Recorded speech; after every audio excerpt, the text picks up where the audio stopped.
Hello everyone. If you are new to the channel, then you can like, share and subscribe for the latest videos of Geography class 12th. So today I am going to tell you the third chapter of India People and Economy book, that is Human Development. This is the first part of this chapter, which covers introduction of chapter, Human Development in India and Human Development Index in India topics. For the second and third part, watch another separate videos whose link is available in the description box. Before starting, I want to tell you that I am going to teach from self-made notes along with the clips of NCERT book. As here it is not possible to read each and every line of the chapter, so you must open your book while watching this video. I am going to show you the paragraph from where I am teaching in the book so that you don't get confused. After going through these notes, you will not need to read the chapter. Yes, you do not have to read the chapter because I had used the bookish language along with the replacement of hard words with their synonyms. If you want to copy these notes, then you can download them from the link which is given in the description box. One more advantage of these notes is that after studying, you will be able to answer all types of questions, whether objective type questions, short questions and long questions. So आज हमारा India people and economy book का chapter third unit first से है human development. जिस तरीके से economic development होता है जब रोडवेज, रेलवेज, ब्रिजेस का कंस्ट्रक्शन होता है, सैनिटेशन, कम्युनिकेशन डिपार्टमेंट डेवलप होते हैं, सो उसे हम इकोनॉमिक डेवलपमेंट कहेंगे। ठीक उसी तरीके से ह्यूमन डेवलपमेंट होता है जब ह्यूमंस को उनकी लाइफ की बेसिक फैसिलिटीज़ मिलती हैं, एजुकेशन, हेल्थ सर्विसेज मिलते हैं, देन उनको पॉलिटिकल सोशल फ्रीडम मिलता है अपनी बात रखने का, कुछ भी करने का अंडर द कॉन्स्टिट्यूशनल लॉज, उसे हम ह्यूमन डेवलपमेंट कहेंगे। प्रॉपर डेफिनेशन अभी आगे चैप्टर में हमें मिलेगी। सो चैप्टर के स्टार्टिंग के 1 और 2 पेज पर कुछ इंट्रोडक्शन पैराग्राफ्स दिए गए हैं जिसमें बहुत कुछ बताया गया है और लेट्स हैव अ लुक क्या है। सो सबसे पहले हमें इस पैराग्राफ में ये शो किया गया है कि एक रेखा नाम की फीमेल पर्सन है। 60 ईयर्स पहले, यानी कि नाउ वो ओल्ड हो चुकी हैं, 60 ईयर्स पहले उनका एक स्मॉल फार्मर के घर पे उत्तराखंड में जन्म हुआ था। जब वो छोटी थी तो वो अपनी मदर की हाउस होल्ड वर्क में हेल्प किया करती थी और उनके ब्रदर स्कूल जाया करते थे, लेकिन उनको कभी एजुकेशन नहीं मिली रेखा को। उसके बाद उनकी शादी हो जाती है, देन इमीडिएटली आफ्टर मैरिज वो विडो भी हो जाती हैं। पूरी लाइफ अपने रेखा कभी भी इकोनॉमिकली इंडिपेंडेंट नहीं बन पाती हैं। इकोनॉमिकली इंडिपेंडेंट का मीन्स है कभी वो वर्किंग नहीं हो पाती हैं। पहले अपने पेरेंट्स पर डिपेंड थी, उसके बाद देन अपने इन लॉज पर डिपेंड हो गई और आफ्टर देयर हस्बैंड्स की डेथ के बाद वो बिल्कुल अकेली हो जाती हैं और इसलिए सभी उनको नेग्लेक्ट भी करते हैं। देन रेखा का ब्रदर उन्हें दिल्ली आने पे हेल्प करता है, उनको माइग्रेट करने में हेल्प करता है। सो जब रेखा दिल्ली आती हैं तो फर्स्ट टाइम वो ट्रेन में बैठती हैं, फर्स्ट टाइम बस से ट्रैवल करती हैं एंड देन जितनी भी buildings, facilities, amenities Delhi city में रेखा को दिखती हैं तो रेखा को ऐसा लगता है कि यही डेवलपमेंट है, यही लाइफ है। बट आफ्टर अ वाइल जब रेखा को मतलब बहुत टाइम हो जाता है सिटी में रहते हुए, देन वो स्लम्स एंड क्लस्टर्स देखती हैं दिल्ली के अंदर, ट्रैफिक जैम्स, छोटे छोटे बच्चों को ट्रैफिक लाइट्स पर भीख मांगते हुए देखती हैं, रिवर पॉल्यूटेड देखती हैं, तो एक अनदर फेस डेवलपमेंट का उनके सामने दिख उठकर आता है। तो रेखा को ऐसा लगता है कि जो ये डेवलपमेंट है इसका एक पॉजिटिव साइड भी है और एक नेगेटिव साइड भी है और ये बिल्कुल ठीक है। जिस तरह से हमने chapter first of class 10th economic books development में भी पढ़ा है कि किसी एक के लिए जो डेवलपमेंट होता है वो ज़रूरी नहीं है किसी दूसरे के लिए डेवलपमेंट हो।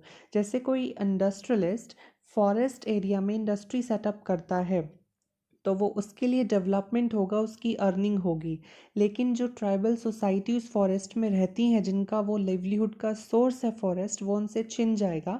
तो एक के लिए जो डेवलपमेंट है वो ज़रूरी नहीं है कि दूसरे के लिए भी डेवलपमेंट होगा।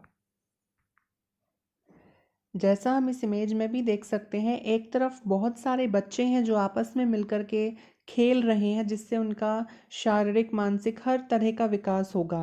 लेकिन दूसरी तरफ दो लड़कियां अकेली बैठी हुई हैं और शायद आपस में गॉसिप्स कर रही हैं। सो ये डेवलपमेंट का कंसेप्ट है जिसका एक पॉजिटिव एस्पेक्ट होता है और एक निगेटिव एस्पेक्ट होता है। सो फर्स्ट 2 पेजेस में इस चैप्टर के हमें इंट्रोडक्शन पैराग्राफ्स दिए गए हैं। Let's have a look. So here you can see the definition of human development. So it is a process of enlarging the range of people's choices, increasing their opportunities for education, healthcare, income, and the full range of economic, social and political freedom. जिसका means ये है जब लोगों को काम करने के बहुत सारे चॉइसेस मिल जाते हैं। चॉइसेस जब मिलते हैं जब उनके पास एजुकेशन होती है। जैसे हम आफ्टर 12 देखें तो बहुत सारे फील्ड्स होते हैं जिसमें हम जा सकते हैं। ठीक उसी तरह जब हमारे पास एजुकेशन होती है तो हमारी चॉइसेस काम करने की बहुत ज़्यादा इंक्रीज़ हो जाती हैं। उनको एजुकेशन, हेल्थ केयर, इनकम, इन सब की अपॉर्चुनिटीज़ लोगों की इंक्रीज़ होना, सोशल, इकोनॉमिक, पॉलिटिकल फ्रीडम का दायरा जो है, लोगों का रेंज इंक्रीज़ होना, तो इस पूरे प्रोसेस को हम ह्यूमन डेवलपमेंट कहेंगे।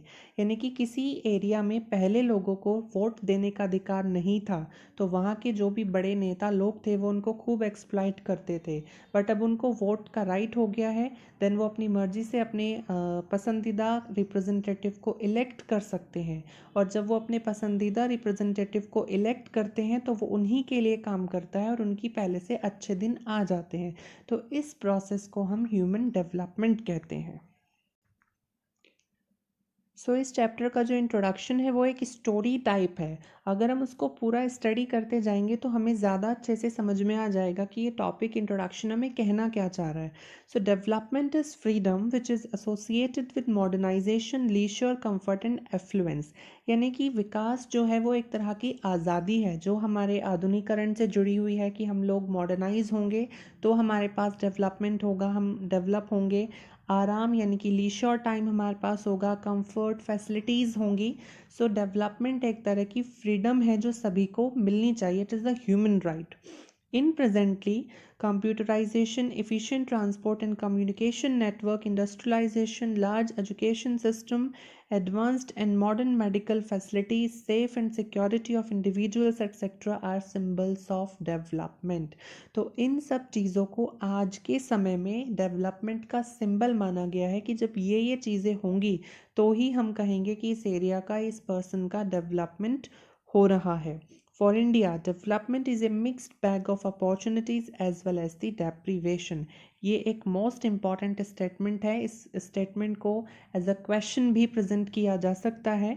सो इंडिया के लिए जो डेवलपमेंट का कंसेप्ट है ये एक मिक्स्ड बैग ऑफ अपॉर्चुनिटीज़ है। इट मीन्स उसके पॉजिटिव इम्पैक्ट्स भी हैं और निगेटिव इम्पैक्ट्स भी हैं।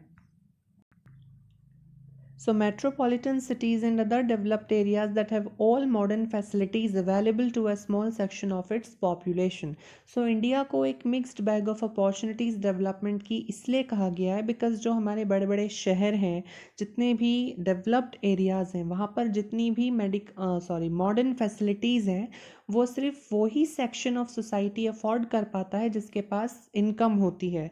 बाकी जो पुअर सेक्शन है वो उस फैसिलिटी से डेप्राइव्ड ही रह जाता है। जैसे इसमें दिखाया गया है, on the other hand SCs, STs, poor farmers, slum dwellers, landless agricultural labourers etcetera are marginalise section. जो पिछड़ा हुआ वर्ग है जिसके पास कोई बेसिक फैसिलिटीज़ नहीं होती, पोर्टेबल वाटर की, एजुकेशन, हेल्थ इंफ्रास्ट्रक्चर, सो इन सब की उनके पास कोई फैसिलिटी नहीं है। तो एक ही शहर के अंदर एक ऐसा सेक्शन है सोसाइटी का जिसके पास सारी फैसिलिटीज़ हैं और एक तरफ दूसरा सेक्शन है जिसके पास ये इनफैक्ट बेसिक फैसिलिटीज़ भी नहीं है। तो ये होता है मिक्स्ड बैग जहाँ पर दोनों चीज़ें इन्वॉल्व हों और इंडिया के अंदर ये सेम कंडीशन फॉलो होती है। Further female is the worst sufferers among all. उसके बाद पहली बात तो एक पूरा सोसाइटी का सेक्शन अलग हो जाता है जो बहुत ज़्यादा डेप्रीवेशन फेस करता है। उसके बाद देन जो फीमेल पॉपुलेशन है वो उन डेप्रीवेशन सेक्शन में भी बहुत ज़्यादा सफ़र करती हैं Another aspect of development has direct relations with human conditions, that is, environmental pollution have not only leads to tragedy of commons but also threatened the existence of our society. So development का एक expect तो ये हो गया या एक पहलू हम कह सकते हैं कि एक सेक्शन ऑफ सोसाइटी को ही इसके बेनिफिट्स होते हैं, दूसरे सेक्शन ऑफ सोसाइटी को नहीं होते हैं। और तीसरा एस्पेक्ट ये है कि डेवलपमेंट का इन्वायरमेंट के साथ डायरेक्ट रिलेशन होता है। जैसे डेवलपमेंट एक्टिविटीज़ जो होती हैं, लाइक इंडस्ट्रियलाइजेशन हो रहा है, तो उससे क्या होगा, इन्वायरमेंट पॉल्यूट होता है। तो इन्वायरमेंटल पॉल्यूशन रिजल्टेड है डेवलपमेंट की वजह से। और इस इन्वायरमेंटल पॉल्यूशन की वजह से सिर्फ कॉमन्स यानी कि जो आम लोग हैं उन्हीं का नाश नहीं होता है, सिर्फ ट्रेजिडी ऑफ कॉमन्स ही नहीं होती है, बल्कि जो पूरा सोसाइटी है जिसमें वो लोग भी इन्वॉल्व हैं जिनको उस डेवलपमेंट से बेनिफिट हो रहा है, उनका भी एग्जिस्टेंस खतरे में पड़ जाता है। सो डेवलपमेंट की वजह से तीन ऐसी कैपेबिलिटीज़ होती हैं, तीन ऐसी क्षमताएं होती हैं लोगों की जो कि ख़त्म होनी शुरू हो जाती हैं या बिल्कुल ही ख़त्म हो जाती हैं। जैसे social capabilities due to the displacement and weak social ties. एक तो जो रिच एंड पुअर के बीच में गैप है वो दिन पर दिन और ज़्यादा बढ़ता ही जा रहा है। और जो एक डिस्प्लेसमेंट, जिसे हिंदी में विस्थापन कहेंगे, जैसे करंटली अभी माइग्रेंट लेबरर्स अपने विलेजेस वापस जा रहे हैं तो इसे डिस्प्लेसमेंट कहेंगे। तो इन रीजंस की वजह से जो समाज की एक ताकत है आगे विकसित होने की, वो बिल्कुल ख़त्म हो जाती है। Environmental capabilities due to pollution, development की वजह से इतना ज़्यादा पॉल्यूशन क्रिएट होता है कि इन्वायरमेंट की जो अपनी एक क्षमता है हम लोगों को और ज़्यादा रिसोर्सेज देकर हमारा डेवलपमेंट करने की, वो ख़त्म हो जाती है। Personal capabilities like due to increase incidence of disease and accidents, आजकल नई से नई डिसीज़ चल रही हैं, लाइक प्रेजेंटली एक ऐसा वायरस है जिसने पूरी दुनिया पर कहर बरपा रखा है। एक्सीडेंट्स इतने ज़्यादा हो गए हैं जिसकी वजह से जो एक इंडिविजुअल की क्षमता है काम करने की, डेवलपमेंट गेन करने की, वो भी ख़त्म हो जाती है। And as a result development का ह्यूमन डेवलपमेंट के ऊपर और लाइफ के ऊपर ह्यूमंस की एक एडवर्स इफेक्ट, एक नेगेटिव इम्पैक्ट पड़ता है।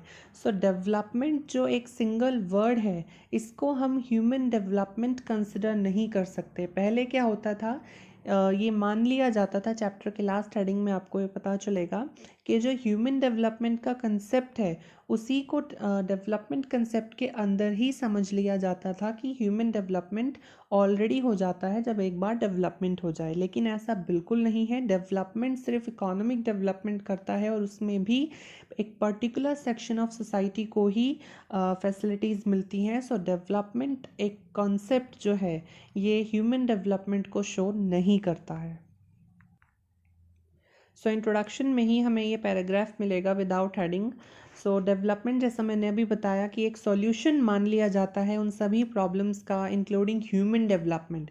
यानी कि कोई भी प्रॉब्लम है, इनफैक्ट ह्यूमन डेवलपमेंट नहीं हो रहा है, लोगों को फैसिलिटीज़ नहीं मिल रही हैं, लोग भूखे मर रहे हैं, तो डेवलपमेंट होगा किसी भी एरिया में तो मान लिया जाता था कि ह्यूमन डेवलपमेंट भी हो गया। लेकिन ये एक वेस्टर्न और you can say Eurocentric view है, यानी कि ये पश्चिमी देशों का नज़रिया है। इफ़ हम एशियन कंट्रीज़ की बात करें लाइक इंडिया, वहाँ ये बिल्कुल भी नहीं चलेगा, बिकॉज़ सड़कों के बनने से और लोगों को खाने की व्यवस्था होने तक बहुत बड़ा फ़र्क होता है।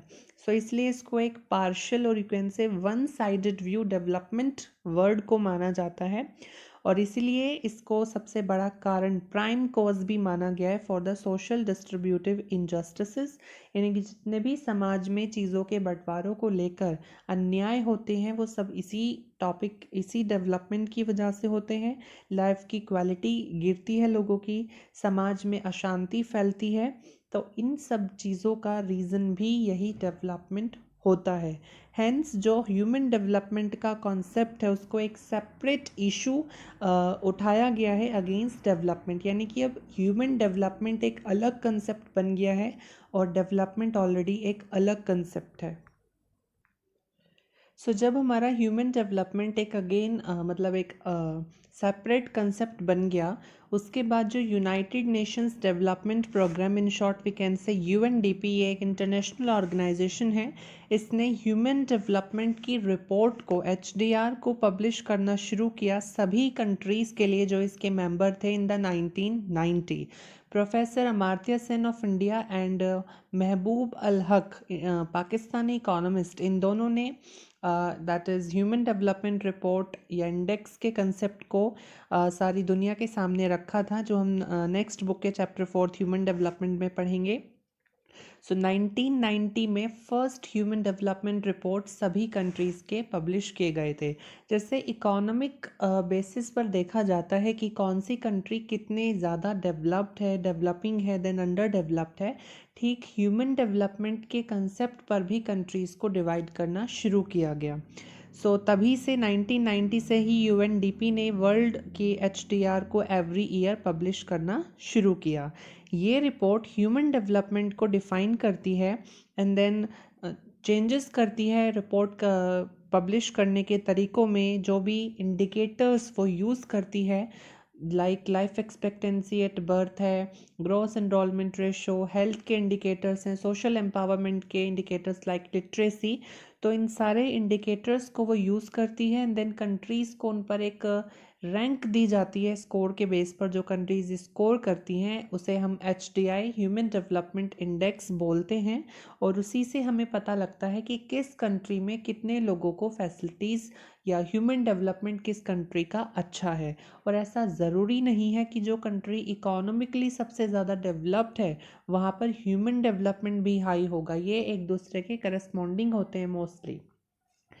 1993 में एचडीआर जो 1993 में पब्लिश किया गया था, उसने कंसिडर किया progressive democratisation and increasing empowerment of people as minimum conditions for human development। तो 1993 की रिपोर्ट ने कहा कि जिस कंट्री में जितना ज़्यादा डेमोक्रेसी फॉलो की जाएगी और जितना ज़्यादा लोगों को काम करने की और उनको मजबूत करने के, एम्पावर करने के फैसिलिटीज़ दी जाएंगी, तो वो कंट्री ह्यूमन डेवलपमेंट में सबसे आगे रहेगी। यानी कि ह्यूमन डेवलपमेंट के लिए सबसे कम से कम कंडीशंस होनी चाहिए कि कंट्री में ज़्यादा से ज़्यादा डेमोक्रेटाइजेशन हो और लोगों को एम्पावर किया जाए।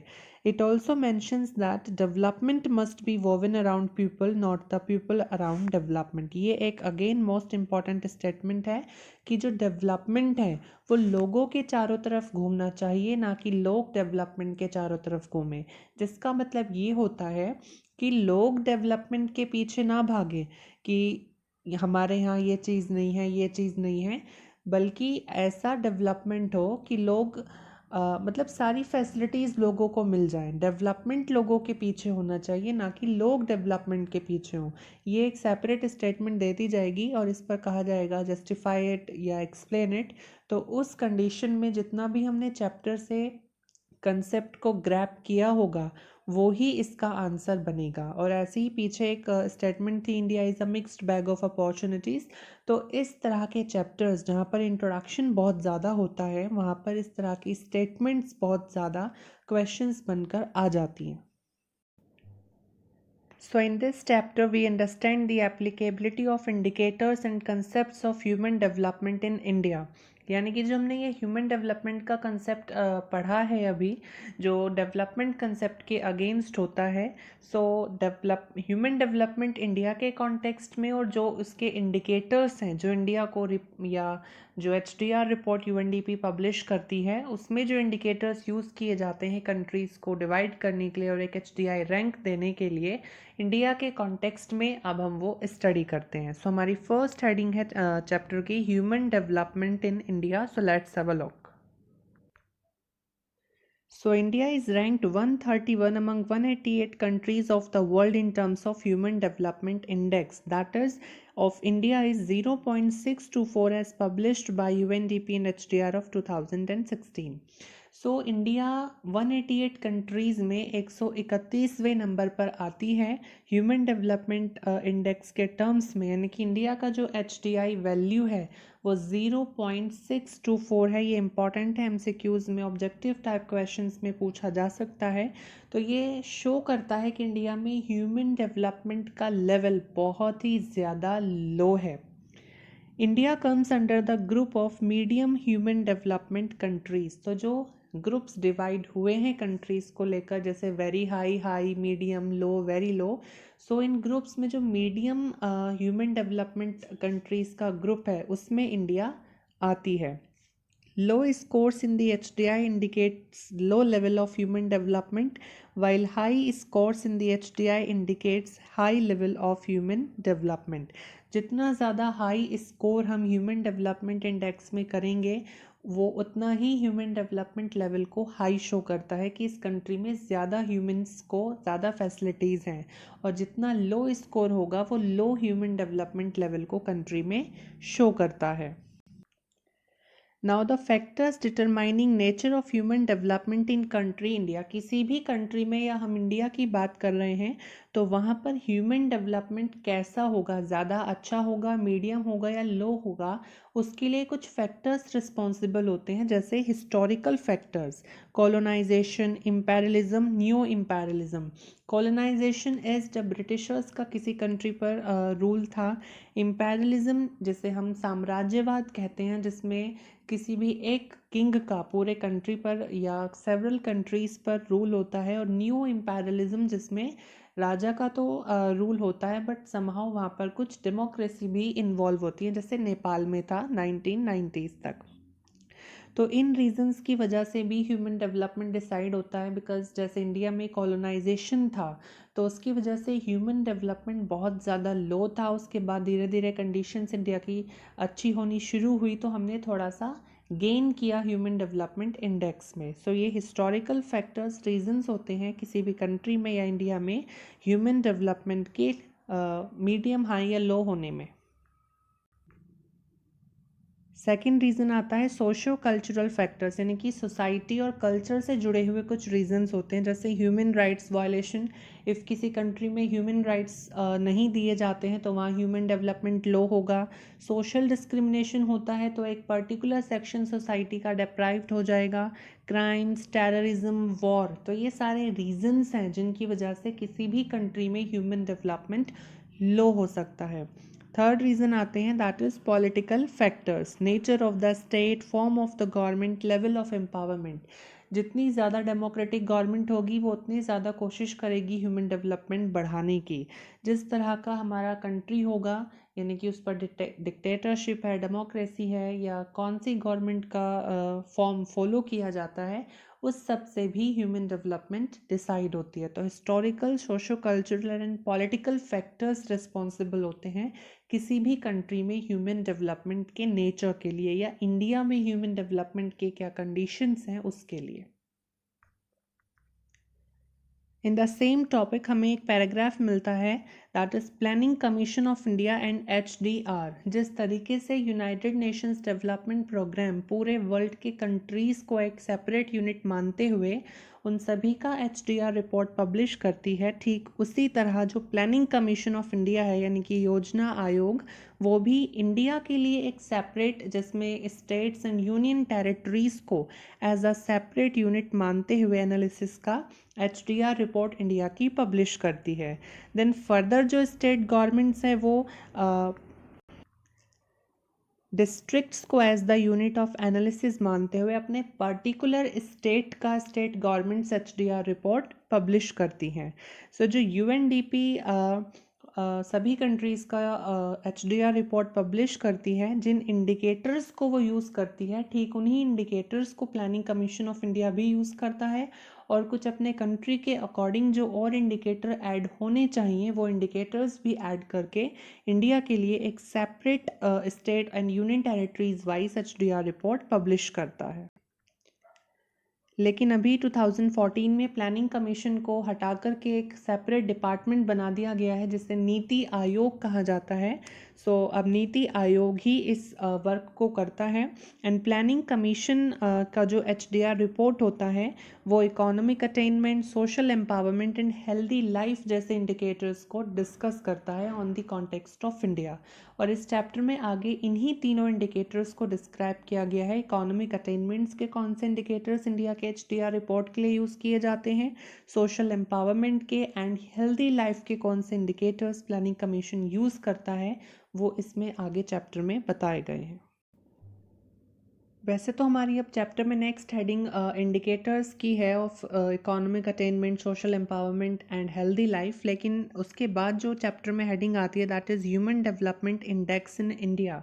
इस हेडिंग का रेलेवेंस हमारी इस हेडिंग के साथ एक लिंक है ह्यूमन डेवलपमेंट इन इंडिया के साथ। सो इसलिए पहले हम इस हेडिंग को कर लेते हैं, उसके बाद हम indicators of economic and social empowerment के इंडिकेटर्स को स्टडी करेंगे। So let's have a look human development index in India. So अभी जो मैंने बात की थी कि जो प्लानिंग कमीशन ऑफ इंडिया है वो स्टेट वाइज इंडिया का ह्यूमन डेवलपमेंट रिपोर्ट पब्लिश करता है और स्टेट्स एंड यूनियन टेरिटरीज़ को एक सेपरेट HDI रैंक प्रोवाइड करता है। सो उसी के बेसिस पर जो केरला स्टेट है उसके अंदर हाईएस्ट HDI वैल्यू है that is 0.790 which is near the 1।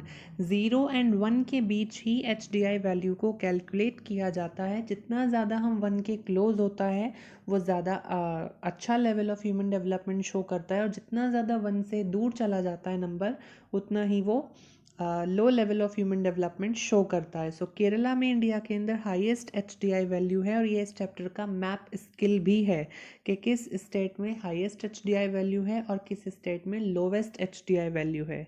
सो केरला में हाईएस्ट HDI है, उसके बाद दिल्ली, हिमाचल प्रदेश, गोवा एंड पंजाब में ह्यूमन डेवलपमेंट इंडेक्स इंडिया में हाई है। वाइल छत्तीसगढ़ में सबसे लोवेस्ट HDI है दैट इज़ 0.358।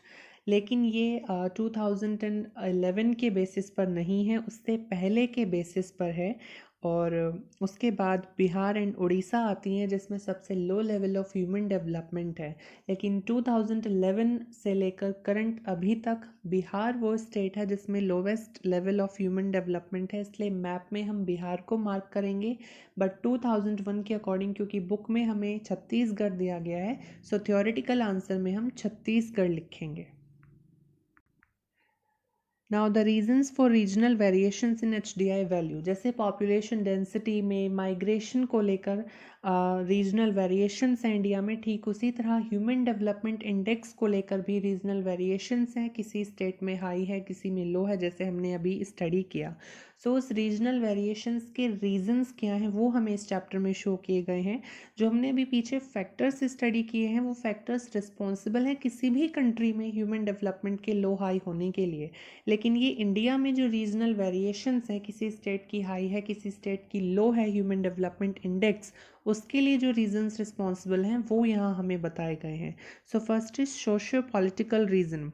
सो केरला इतना हाईएस्ट वैल्यू HDI में इसलिए उसने रिकॉर्ड किया है बिकॉज केरला में 100% लिटरेसी यानी कि नियर 100% लिटरेसी है। ये हमें आगे चैप्टर में पता चलेगा। जो साक्षरता दर है, एजुकेटेड पीपल्स हैं, वो नियर 100% केरला में है, जिसकी वजह से ह्यूमन डेवलपमेंट लेवल, क्योंकि एजुकेशन फैसिलिटीज़ वहाँ इतनी अच्छी हैं, ऑलरेडी ह्यूमन डेवलपमेंट वहाँ पर हाई हो जाता है।